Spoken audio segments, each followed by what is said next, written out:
The car market today is overflowing with models that sit on dealership lots for months, untouched, even with discounts and constant promotions. Sales managers joke that some cars feel like permanent display units. They just sit there, losing value day after day, and even the official dealers have no clue how to move them. In this ranking, we break down 14 cars American buyers simply aren't interested in, and by 2026, things will get even worse for them. First place, Ford Edge.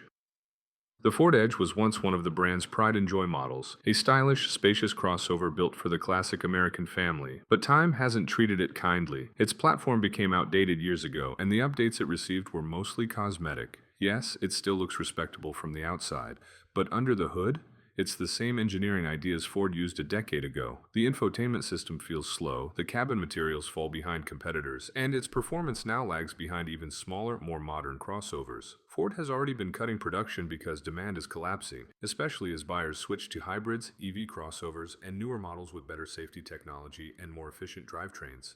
Dealers are running clearance events just to free up space. In some states, prices drop by several $1,000s, and even that doesn't help much. Owners complain about a thirsty engine, weak sound insulation, lack of modern safety features. A model that once represented Ford's dependability is now seen as a relic. If Ford doesn't overhaul it completely, the Edge could disappear from the lineup entirely, becoming yet another example of a once strong model that collapsed after failing to follow market trends. Second place, Nissan Murano.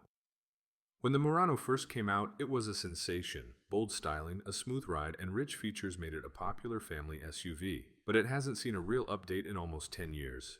Under the hood sits the same naturally aspirated V6, which, in today's world of efficient turbo engines, feels outdated. The CVT is known for overheating, the interior feels old, and the infotainment system looks straight out of early 2010s models. Even its once futuristic styling now seems bulky and dated. Buyers have long moved toward fresher choices like the Toyota Highlander and Hyundai Santa Fe, offering better fuel economy, more modern tech, and stronger resale value. Dealers slash Murano prices aggressively, yet demand remains extremely low. Fuel economy is a major deal breaker, especially for urban buyers. The Murano lost its premium image but never became truly affordable either. It's stuck awkwardly in the middle.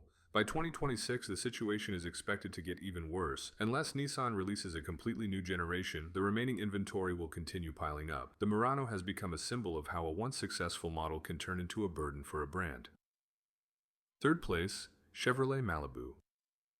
The Malibu used to be one of Chevy's stars, roomy, comfortable, and unmistakably American, but the US market has shifted dramatically toward SUVs, and sedan sales have plummeted. Chevrolet tried to save the Malibu with design updates and new features, but it wasn't enough. Sales drop every year, and the factory assembling it is already preparing to shut down production. Even corporate fleet buyers, the group that kept the Malibu alive for years, are now switching to crossovers and hybrids. The Malibu struggles with outdated infotainment, mediocre performance, weaker sound insulation, terrible resale value.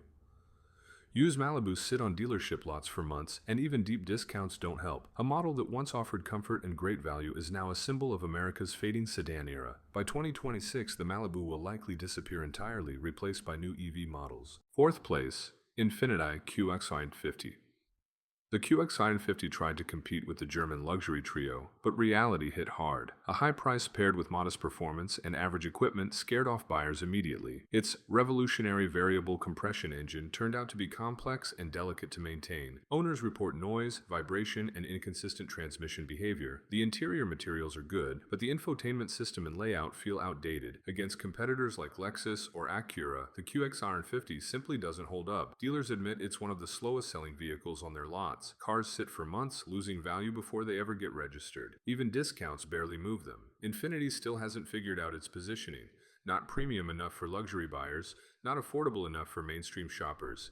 The QX50 is stuck between two worlds, losing attention and trust. Without a serious overhaul, it risks becoming dead weight in the lineup. Fifth place, Volkswagen Arteon. The Arteon was meant to be Volkswagen's flagship, a sleek liftback with premium ambitions. It looked expensive, had great aerodynamics, and packed modern tech. But that became its biggest problem. The Arteon was too premium for VW buyers, yet not premium enough for people shopping Audi, BMW, or Mercedes. From the outside, it looks big and elegant, but inside it doesn't feel spacious. Rear seat passengers get limited room, and the trunk, despite the liftback design, isn't as practical as shoppers expect. The Arteon struggled to attract any clear audience. For the same price, Americans could get An Audi A5 Sportback, a well-equipped Volkswagen Passat, or a crossover with far better practicality, maintenance costs, and complex electronics added even more difficulty. Even its stylish design eventually lost novelty. Sales collapsed so heavily that Volkswagen has already confirmed the end of production. Many dealerships still have rows of Arteons sitting untouched. The model will go down as a beautiful car that simply couldn't justify its existence in a crowded US market. Sixth place, Chrysler 300.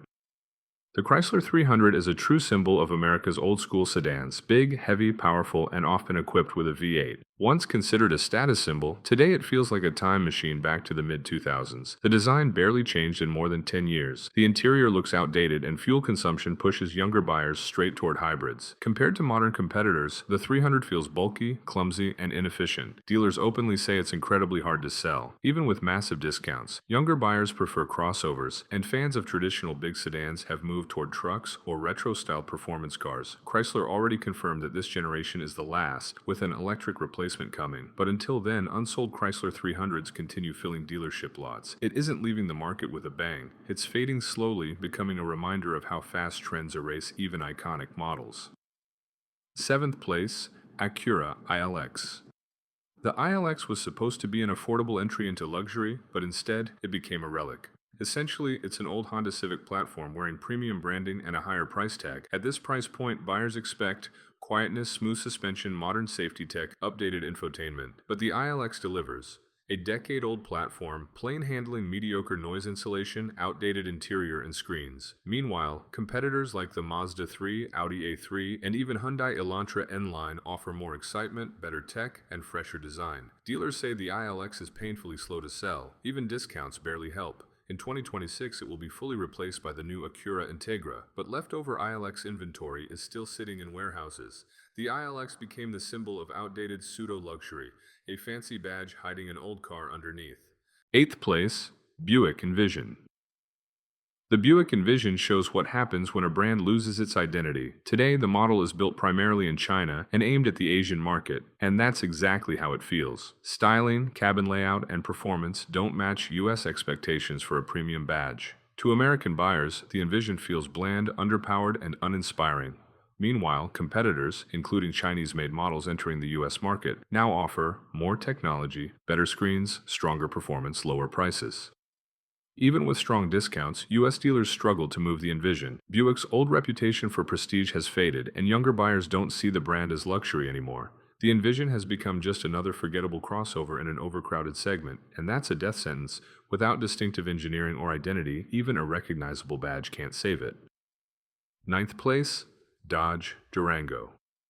The Durango is a classic American SUV, loud, powerful, muscular, but in today's market, this heavy, fuel-hungry giant brings more nostalgia than practicality. Its platform has barely changed in years. Despite big engines, its performance no longer stands out against modern turbo or hybrid rivals. In an era focused on efficiency, the Durango is starting to look like a dinosaur. Dodge already confirmed that an electric successor is coming, but until then, dealerships are flooded with unsold units. Buyers choose more modern options like Jeep Grand Cherokee, Ford Explorer, Hyundai Palisade, Toyota Highlander. Even the high-performance SRT trims sell slowly and depreciate quickly. Dealers admit that moving Durango inventory gets harder each year. By 2026, the model will fully step aside for the new electric generation. 10th place, Toyota Avalon. The Avalon has long been a symbol of comfort and flawless Toyota reliability, a spacious sedan for those who love classic driving. But the US market has changed dramatically. Big sedans are dying fast.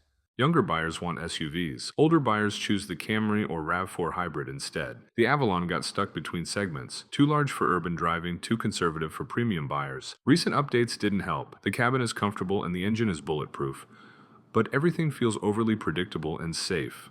Toyota is preparing to discontinue the Avalon completely, shifting focus toward hybrid platforms. Today, Avalons sit on dealership lots for months, and even discounts struggle to move them. It's not a bad car. Its era simply ended. 11th place, Lincoln Nautilus. The Lincoln Nautilus was created to compete with Japanese and German premium SUVs, and on paper, it really looks the part. Big grille, chrome accents, confident proportions, but behind that bold exterior hides a crossover that feels a generation behind. The materials are nice, but the interior design looks stuck in the early 2010s. Even recent updates couldn't fully bring the tech up to modern standards. The infotainment system and controls feel outdated, and the driving experience doesn't match what luxury buyers expect today. Performance is acceptable but not exciting. Engines are reliable but uninspiring, and the soft suspension often feels floaty rather than refined. When shoppers compare it to Lexus, BMW, Audi, or Genesis, the Nautilus seems serious but never truly premium. Dealers confirm that sales are slow and large incentives are necessary just to move inventory. Lincoln still struggles to define itself in a crowded luxury market. The Nautilus became a reminder that style alone isn't enough to compete at the premium level. 12th place, Mazda MX-30. The MX-30 was Mazda's bold attempt to enter the EV segment, but it ended up being a textbook example of what not to do. Its biggest issue is the extremely short driving range. In real-world conditions, the MX-30 barely reaches 120 miles, far below US expectations. When competitors offer 250-300 plus miles, the MX-30 feels more like a prototype than a practical electric vehicle. The interior is stylish, eco-friendly, and pleasant to sit in, but practicality falls apart quickly. The rear hinge doors are awkward, the cargo space is very limited, charging speeds are slower than rivals. Journalists praise the concept, but everyday buyers expected something usable, and the MX-30 didn't deliver. Dealerships report that these cars sit on lots for months, even with incentives. Mazda promises a future extended range version, but for now, the MX-30 is seen as a miscalculated experiment in a market where efficiency and range dominate. 13th place, Genesis G70. The Genesis G70 is one of the most stylish sedans in its class. Elegant, sporty, and sharp, it has premium materials, strong performance, and handling tuned by former BMW M engineers. But in the US, brand perception moves slowly, and that's its biggest obstacle. Many Americans still see Genesis as fancy Hyundai, ignoring the fact that the brand now rivals Lexus, BMW, and Audi in quality. Despite excellent reliability, modern tech, and upscale design, buyers hesitate to spend luxury car money on a Genesis. Resale value also drops faster than German rivals, which further weakens demand. Dealers often have to offer big discounts just to keep G70s moving. The G70 deserved a better fate, but it's stuck fighting outdated stereotypes instead of competing on equal terms. 14th place, Jeep Cherokee.